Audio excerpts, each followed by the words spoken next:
And what's up, guys? This is the Thinking Gamer here, hitting you up with another video. This is another video walkthrough brought to you by For the Wins at ftwins.com. I'll be showing you guys how to do mission number 9, the dig on Brutal. Not that hard of a mission, really. I went ahead and I skipped the beginning intro part of this where you walk your tanks through because I honestly don't think you guys are going to have any kind of issue with that, and I do like to try to keep these videos as short as possible. So, well, anyways, I'm going to be starting here at the base, and of course, I'm going to go ahead and split my siege tanks up, one on each side, because you do get attacked from both sides there. And then go ahead and put all the rest of my infantry on a hotkey so I can quickly access them and kind of move them around here at the beginning. What you're going to want to do is you're going to want to start pumping out siege tanks as soon as possible, and try to keep siege tanks going throughout the entire match. Try to just keep producing siege tanks and try to get an equal amount on each side. If you see one side getting attacked more than the other, go ahead and throw a little extra few tanks on that side. And all the while you want to keep producing SCVs, get your economy up to full maximum production and all that good jazz. Alright, a little trick that you can do with these siege tanks, and really pretty much any unit, is you can use shift commands to kind of order them. So instead of having to wait till they get over to their point and then siege up, you can hold shift, right click the point you want the tank to go to, and while continuing to hold shift, go ahead and hit siege. And as you can see, that tank is going to go over there and he's going to siege up, and I didn't really have to do anything as far as watching him do that. He just went ahead and did that. So just use shift to kind of queue up your commands. It kind of makes it easy. And having this small little infantry force here on hand, I can kind of react to forces on each side until I get my super secret strategy going here on how to defend these 2 points. And you guys are going to like this. I think you will. It makes it a whole lot easier. But anyways, you want to keep pumping out units, keep pumping out those siege tanks, those wonderful, wonderful Terran mechanized things that everybody just loves, unless of course you're receiving the opposite end of those things. But no, honestly, just keep pumping out those siege tanks. They're really the key to this mission. The more siege tanks you got, the easier it's going to be. Keep pumping out those freaking SCVs. Get your supply count up to 24. That's the optimal number. You want 3 SCVs per mineral patch. 8 times 3, 24. Simple math. Did it for you, so you didn't have to think. Alright, because that's what I do. I think. I'm the thinking gamer. But anyways, you're going to periodically get attacked here from both sides, and eventually I'm going to get control of this laser. And this laser I'm going to want a hotkey as well. It doesn't matter what hotkey you throw it on, just throw it on a hotkey or a control group. I threw it in 3 so that you can quickly access that, because it's really going to be key to winning a couple of these battles. So continue pumping out infantry units here, continue pumping out tanks, and just generally build up your economy here. Eventually I'm going to want to build an armory so that I can go ahead and upgrade all my mech units as well as my infantry units. Something to note, if you're not sure what researches to pick and whatnot, I do have a video on that. Go and watch that video. It'll let you know what I think about the researches. Of course, everybody's entitled to their opinion, and some people will disagree with me. That's fine. That's cool. This is just how I enjoy playing the game, and this is how I'm going to beat the game. So I'm going to use those technologies that I recommend there. And you guys will see this is pretty easy. So if you get attacked like this, just bring all your infantry guys over and use your stim packs if you got them, because they really do help out. And just kind of defend here. Now here's the secret, alright? I'm going to go ahead and build a command center up here. And you may be wondering, what the hell is he building a command center there for? He's not going to be able to mine anything. And I'm going to go ahead and build another command center over here. Now the cool thing about these command centers is you can research something called planetary fortress. And this planetary fortress, man, it makes it so much easier. It basically turns your command center into this like giant battle fortress that has so much more health and armor and can do damage. And it can be repaired by 3 or 4 SCVs pretty easily. So once you get the money to do that, go ahead, pop down some planetary fortresses. And people have always asked me, hey man, why do you purchase those planetary fortresses, you know, over the Peridian turrets? You know, the Peridian turrets seem pretty cool. You know, they got the flames and stuff. Yeah, well, those Peridian turrets can't take damage like this thing can. This thing can really hold a spot against a whole lot of enemy with just a few SCVs actually repairing it. And then when you put siege tanks behind it, man, it becomes such an awesome little thing here.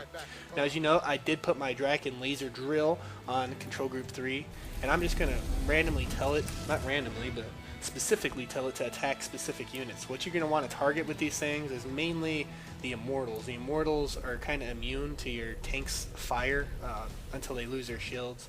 So go ahead and try to take down those Immortals as soon as possible. Everything else, maybe the Archons, Templar, you might want to focus fire them down if you have the time.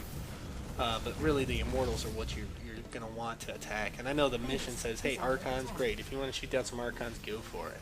But the more time you spend on attacking those units, the less time the more time the game's going to take, because it's going to take you longer to drill through that door.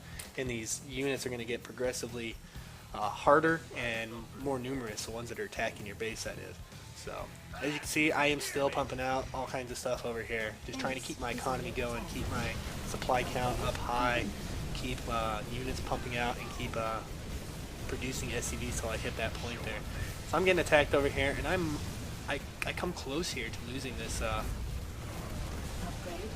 this planetary fortress here. So I bring over some SCVs and watch how quickly they just repair this thing up. It's so awesome. And once I've got these things down, man, it's just going to make this game so much easier. Go ahead and bring these siege tanks up, because I did lose what siege tanks I did have up there because I was a noob and I saw those zealots come up there. I actually say zealot now. Thanks to you guys. You guys have improved my vocabulary. I used to say zealot all the time in all my videos, and man, people just hit me up so hard. You know, they're like, man, it's zealot, it's not zealot. You know, and it was such a bad habit of mine. I always said zealot instead of zealot. So I now say zealot. I don't even have to think about it. You know, I don't try to pronounce it correctly or anything. You know, I have broken that habit thanks to you guys. So thank you for all that awesome words of encouragement here. Now you are periodically going to get attacked by these air forces. This first one isn't too bad. If you do notice like a void ray or a carrier or something that's actually doing some damage to you, just go ahead and use your Draken laser. Your Draken laser. Yeah, that sounds cool. I like that. Draken laser.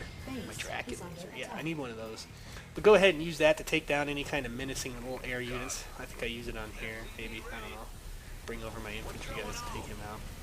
And after the first wave, you're going to want to start producing your missile turrets around the base. A lot of people like to throw tanks up there where I just put that last missile turret, but that's not a good place to put your tanks, as you'll see later on. They get kind of destroyed pretty easily, especially by those tougher units at the end there. So I like to throw some missile turrets up there, because that's one of the places where you get really heavily attacked by not just air units, but strong air units like the carriers and the void rays and stuff. So whenever you get money, keep pumping out those tanks, you know. Once you got the planetary fortress, man, that's all you're really going to need. You might want to pump out some more units, ground units and stuff, because you can kind of react to any kind of breach in your defenses here, and you can kind of support like something if it's not looking too good. You got your guys on hotkey 1 to go through there and kind of assist you here. Again, you know, every time you see these little dings on your map here, that means the enemies are about to attack. And so just go ahead and try to like focus fire down these Immortals, and it's really going to turn the battle for you. And I do believe, don't quote me on this, I do believe the south side, at least for me, in all my games I've played, gets attacked a whole lot more than the north side. So you might want to place some more siege tanks down there. As you can see, I'm even pulling my siege tanks from the other side down to this side, at least temporarily, to kind of defend against it. Oh man, look at that planetary fortress, man. Like, it just takes so much damage. And the nice thing about it, in relation to bunkers, is my SCVs can sit on the side, and they're not going to take the splash damage from like Archons and other units. They're not going to attack my SCVs, so I don't have to worry about replacing those SCVs on that planetary fortress. They can just sit there and heal it all freaking day. And sometimes 2 isn't enough, depending on how many you're getting. I like 3, maybe 4 SCVs per, unless you get like that double repair rate. I don't think you can actually get that though by this mission. I don't think so. Anyways, keep pumping out these Marines.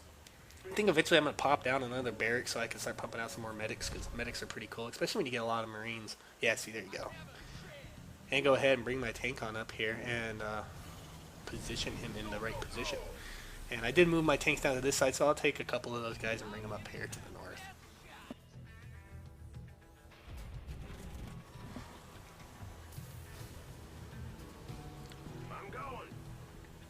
But yeah, I think these tanks, definitely, and this planetary fortress, definitely rocks, man.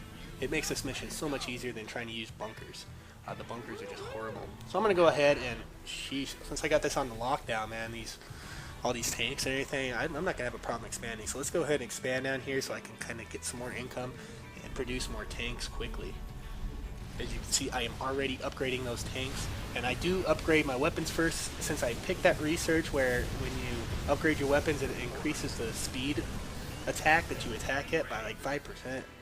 So always upgrade your weapons first if you got that. If you went for the health one, then I guess upgrading your defense, your armors and stuff would be better in that case.